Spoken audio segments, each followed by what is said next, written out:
la aventura. Era seguramente vivir como había visto que vivían de pequeña sus hermanos, ¿no? Ay, sí, porque estoy Ella mal había de la sido la referencia. hija directa de su papá, la hermana directa de sus hermanos varones, le habían enseñado esgrima desde muy chiquitita, manejaba la daga. Que ahí en la imagen, en el arte tapa, es bellísima esta imagen, La y tapa está incluida la daga famosa de Catalina. Entonces seguramente, y además la tierra de donde venía, San Sebastián, ¿no? Yo visité San Sebastián, estuve en el monasterio donde ella estuvo, que hoy es un museo, el Museo de San Telmo, que por supuesto tiene todo un sector separado para recordarla, y donde están las réplicas de sus armas, y la pintura, el retrato de Catalina, porque les digo, fue una muchacha muy famosa. Entonces, bueno, también se convirtió en leyenda, ¿no? Eso es, en todo caso, lo que a mí me interesó, ¿no? Realidad o leyenda. Y me arrastró a buscarla sin cesar, ¿no? Como les digo, necesitó vestirse de varón, no para, digamos, porque hace unos años tal vez los estudios de género la tomaron como un ícono trans, digamos. Ella no fue en busca de la libertad sexual vistiéndose de varón, sino de la libertad de no morir, de sobrevivir. De la autonomía. Exactamente, de tener una vida. Vaya uno a saber a dónde la llevaba esta correntada. No tiene, digamos, tiene mucho que ver el lugar de nacimiento, San Sebastián, que era realmente un puerto de paso, era además el País Vasco el último bastión pagano. Los hombres eran hombres de mar, digamos, eran marineros, ¿no? Gente que siempre atentos a la aventura, aunque fueran caballeros y demás. Entonces, bueno, seguramente en la sangre llevaba un tanto de ADN de la aventura, la transgresión, el desafío y la búsqueda sin cuartel de una vida no tan pautada. Igual no estamos todavía en el momento del abanico, esto es previo, no estamos, después del medioevo, es un poquito el 600, ¿no? Fines del 500, el 600, son, como les digo, tiempos, además, ¿no? Vuelvo con el siglo de oro español, vestirse de... no había actrices, los hombres se vestían de mujer para representar, igual que en el teatro isabelino, para representar personajes femeninos, y además son los tiempos de la picaresca. Entonces la picardía, el disfraz como máscara, como incluso para coquetear otras vidas, era una práctica habitual. Por eso me interesó tratar de entender cómo había hecho para sobrevivir el cruce de océanos, ¿no? Siendo mujer, por supuesto vestida de varón, y por haberse transformado en una celebridad de aquel entonces. Y aparte, ella ni bien huye del convento y hasta que toma la decisión de venir a América, ¿sí? Siempre está tratando de huir del peligro y tener un muy bajo perfil. En algún momento hay un quiebre y ella va en busca del peligro y se vuelve picante. Por supuesto, porque era bastante provocadora, no era una niña fácil y dócil. De dócil no tenía nada. Tuvo un sinfín de obstáculos y de momentos, sí, como de un vértigo fenomenal que pudo salir, digamos, pudo zafar de esos momentos complejos, ¿no? De persecuciones de caballeros, porque además, vestida de varón y ejerciendo como varón, combatió en Chile bajo las órdenes del rey, fue alférez, fue soldado, y fue soldado sanguinario, ¿no? Mató mucha gente, porque era una hábil esgrimista, ¿no? Entonces, bueno, no conocía el miedo, y además, bueno, ejerció de tendero, fue comerciante, por supuesto cautivó a varias muchachas que quedaban encandiladas por, imagínense, ¿no? Una muchacha disfrazada de varón, con piel suave seguramente, y con tratos un poquito más femeninos en todo caso, no tan avasallantes y groseros por ahí como los varones en aquel entonces.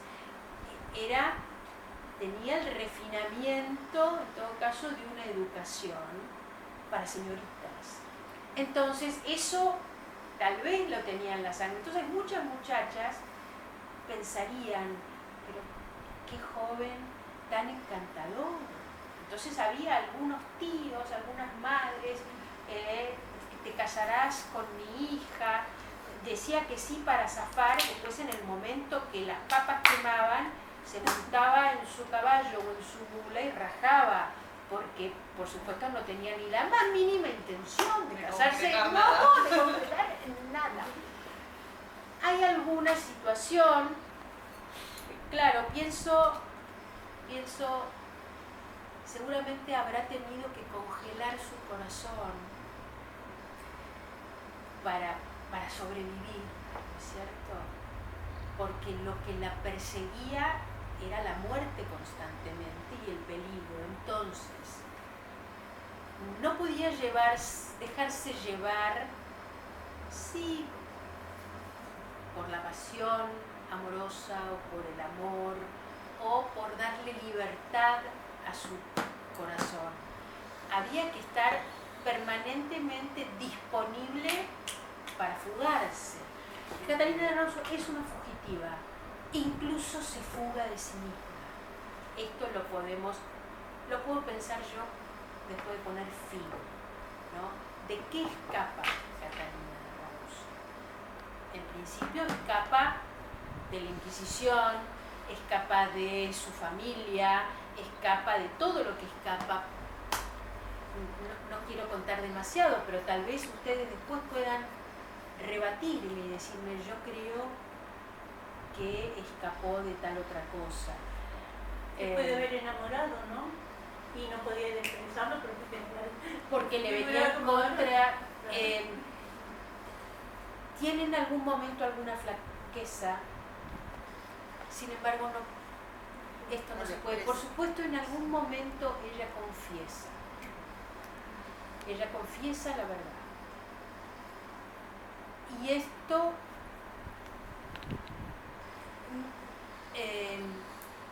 lo que me parece interesante, para que lo pensemos, y lo pienso por mí, es que las certezas a veces no son ciertas constantemente.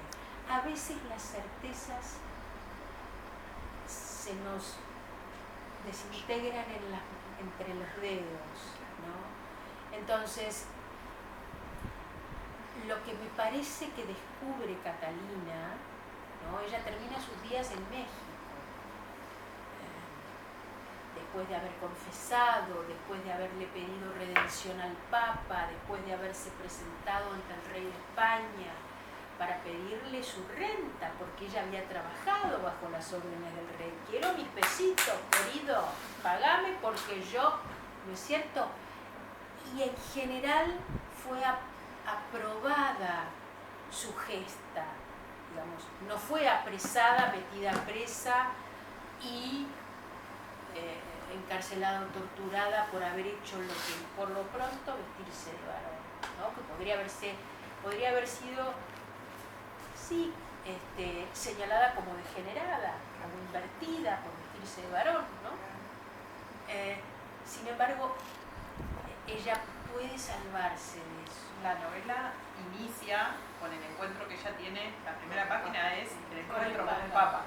Que por supuesto esto sucedió y a mí me pareció, nada, a mí esta historia no sé muy bien porque me toca tan de lleno, estoy tan alejada, no soy ni vasca, ni monja, ni nada de todo esto, pero por lo pronto,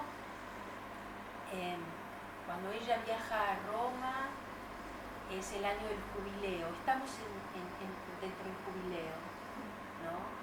Por supuesto tenemos nuestro Papa, que está mejor, pero había muchas cosas que eran como detalles que estaban relacionados, y además a mí me parece que la historia de cada una de nosotros es una peripecia personal e íntima, ¿no?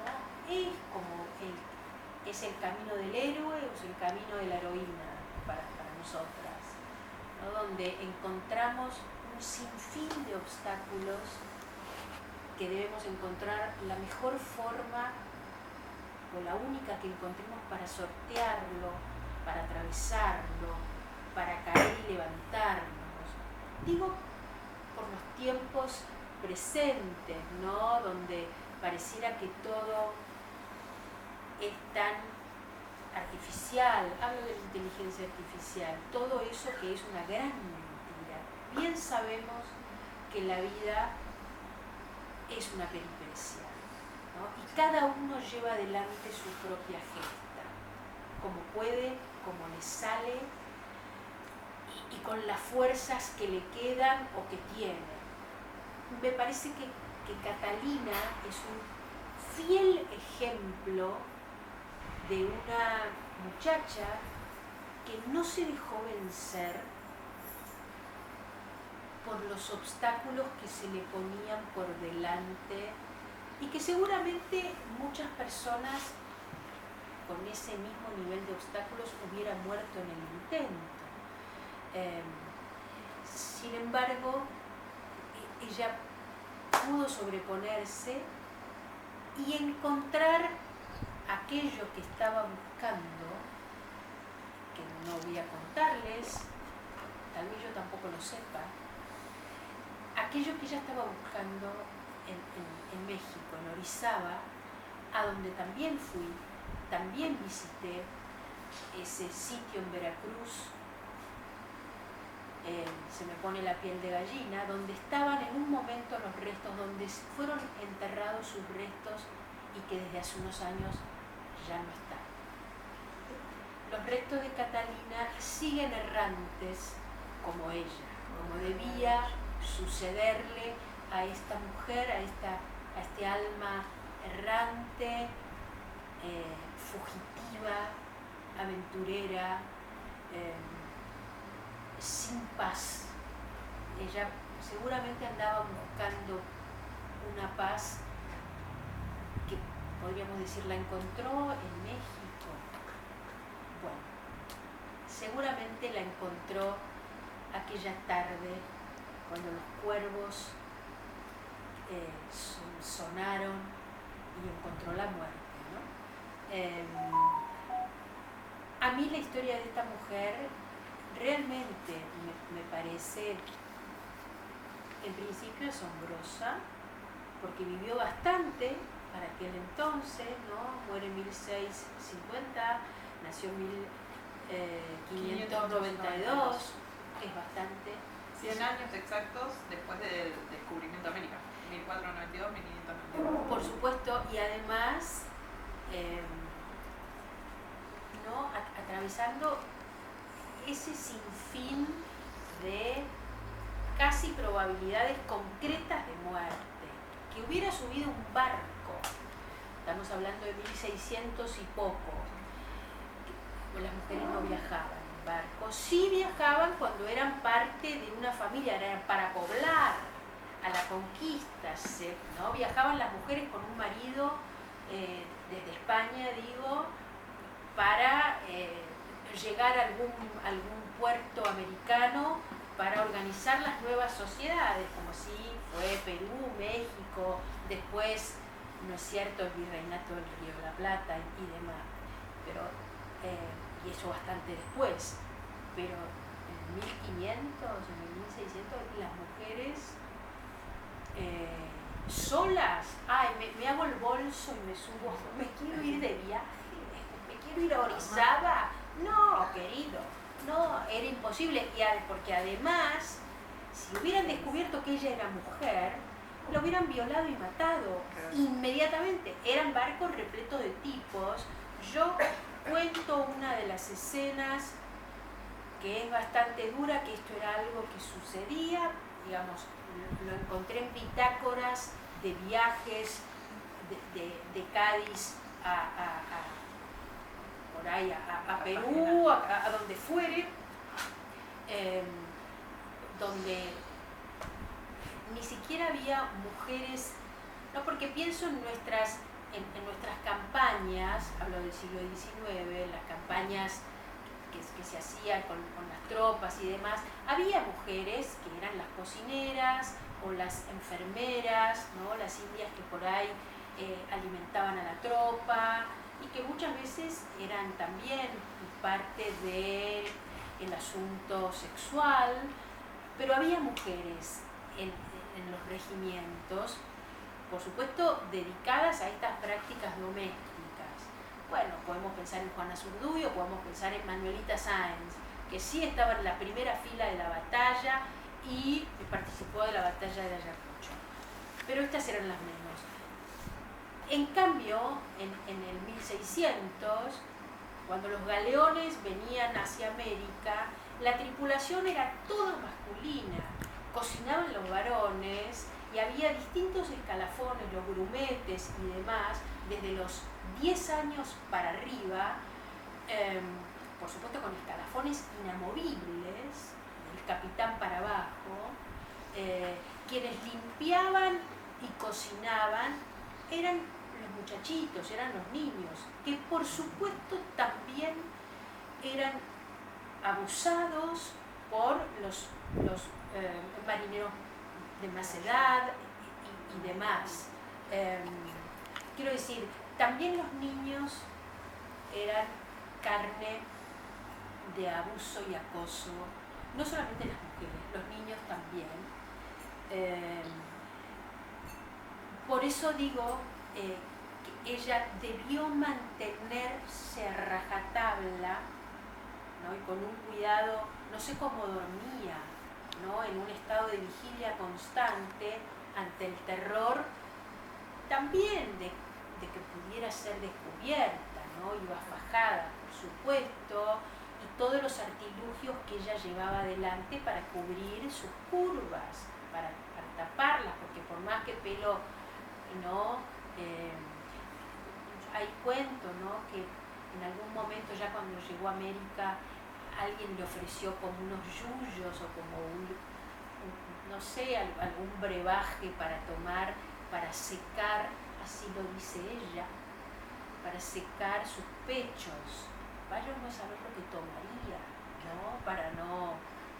Y también esconder la menstruación, ¿no? Que cuando estaba ya formando parte de esta tropa de soldados, cuando ella ya tendría su menstruación, ella se escapaba, como algunos, se iba a algunos descampados y se pasaba como 4 o 5 días mientras le duraba esto, con temor a que le descubrieran la sangre.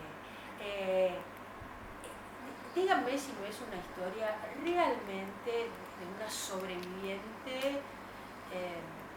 Mucho coraje. Muchísimo coraje. Muy valiente. Muy valiente. Tiene que haber tenido muchísimo carácter, valentía. Muchísimo carácter, digo, mató gente. Imagínense que para eso había que, pues bueno, tener coraje de disparar, yo no sé si nos atrevemos nosotras, pero bueno, ella sí, y además, bueno, también se convirtió en una ludópata, era una jugadora enloquecida, ¿no? Jugaba por dinero, digamos, se llevó adelante una vida de varón para tratar de no despabilar. Algunas veces algunos la miraban de reojo, ¿no? Ella hizo todo lo posible. En cuanto era mirada demasiado de reojo, había que escapar. Otra ciudad. Sí, otro, y además, bueno, primero por España y después por América. Cruzó los Andes, chicos. Cruzó los Andes mucho antes que José de San Martín. Y que ya para José de San Martín fue una gesta heroica y casi posible de muerte. Bueno, pues ella a pie o como podía cruzó los Andes. Perdón, ¿no? Se me ocurre ahora que pagó caro la libertad de esa mujer. Carísimo, no caro. Carísimo porque tuvo que, bueno, entregarse a no vivir como, digamos, tuvo que, sí, correr a un costado, pero bueno, fue su decisión, ¿no es cierto? Fue su decisión y yo lo pienso y yo no hubiera podido hacerlo jamás, ¿no? Pero evidentemente la necesidad de ser libre fue más grande que cualquier otra cosa. Muy inteligente, porque todas las herramientas que ella tenía, utilizó absolutamente todo. A su favor. El esgrima, las lecturas que tuvo para conocer, porque en esa época era muy difícil y si no tenías una herramienta como un libro, no podías llegar a descubrir qué tenías detrás de esas murallas que era ese convento, ¿no? Y los modales que también los usó para vincularse con familias de alta sociedad, no solo en España, sino también en América, que le permitieron esa supervivencia de ir mudándose de un lugar al otro y que siempre encontrara donde la recibieran bien. Y además esa primera estoy recordando, ¿no? No voy a contar mucho para quienes no leyeran y tengan ganas de leer, pero ese primer sitio donde ella llega y está en casa de ese erudito, de ese señor, ese caballero que la hospeda, y que claro, una muchacha tan jovencita, 15 años, 16 años, que leyera latín, que tuviera esa capacidad, era atractivo. Además de ser joven y lo que fuere, pero una muchacha con ese dominio, para algunos señores, por más erudito que fuera como este señor que le mete mano, ¿no es cierto? Y que ella se escapa porque sabe que un minuto más y es violada por este tipo. Que en todo caso el hombre quería ayudar, digamos, pero ¿qué frontera lábil esta? La de quiero ayudarte, pero también quiero poseerte, ¿no es cierto? Cobrarte por esa ayuda. Exactamente, y que yo no tengo ganas de que me poseas. Sí me gustaría conversar de estos temas, conversemos de los libros y leamos juntos tal vez. Qué difícil, ¿no? Esa delgada línea que esta chica supo evitar, ¿no? No se vendió, no vendió el alma ni a Dios ni al diablo, ¿eh?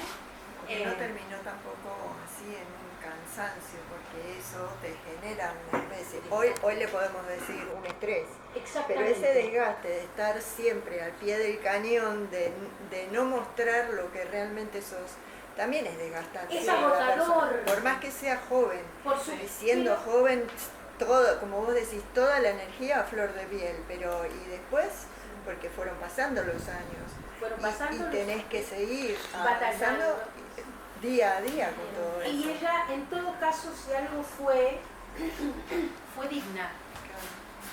Podemos decir, pero che, mató gente, reventó, digamos, pero ella, si hubo algo que ella pudo hacer, no, con esto no quiero decir que quien no es digno o digna, yo lo señalo, se hace lo que se puede, ¿no es cierto? Pues ella pudo, a pesar de todo, preservar sus convicciones, que eran viajar, conocer, vivir una vida diferente que la que estaba estipulada para las mujeres que se casaban, tenían hijos, y por ahí eran comerciantes, porque yo quiero decirles además, esto no les conté, pero esto está en el libro, pero viene a cuento, que el norte de España, o sea, el País Vasco, el norte de España, Galicia, Navarra, fue un matriarcado en aquel entonces. Digo, para no quedar todos nosotros sometidos a la idea de que siempre el mundo fue un patriarcado y que hemos estado siempre las mujeres sometidas al designio del hombre. Pues no, el País Vasco era un matriarcado, las mujeres eran, como nos gusta decir ahora, estaban empoderadas, no, eran poderosas. Las mujeres vascas eran bravísimas, eran poderosas y algunas comerciantes manejaban su dinero. Esto no sucedía así en el resto de España y en el resto de otros sitios, pero quiero decir, ella seguramente tenía esto en su sangre, corría esta sangre por sus venas, ¿no? de mujer poderosa. Sin embargo, ella fue más allá, porque sí, para una mujer era el convento o el matrimonio, no era la soltería y me voy de joda. Esto no era para las mujeres, pero ella necesitó dejarse asombrar por la vida. No quería una vida estipulada, quería asombrarse. Cuesta caro a veces. Me gustaría, para finalizar la charla, si nos ofreces una lectura de un párrafo que tiene que ver con este fuego interno que la llevó hasta el final, hasta Orizaba, pero que ya desde cuando era chiquita se veía. Que es desde la presidenta hasta bien. Esto es el principio. Ella está en el convento, son sus primeros palotes en el convento, ¿no? La presidenta se adelantó y les dio la bienvenida. María y Miguel se acercaron, las sonrisas cómplices se dieron y se recibieron. En el patio central, las monjas vestidas de blanco en señal de luz, simplicidad, pobreza y aún más como recordatorio de que eran las novias de Cristo, opacadas por el velo negro, el símbolo de la humildad, pero para diferenciarse del blanco de las novicias, revoloteaban de aquí para allá.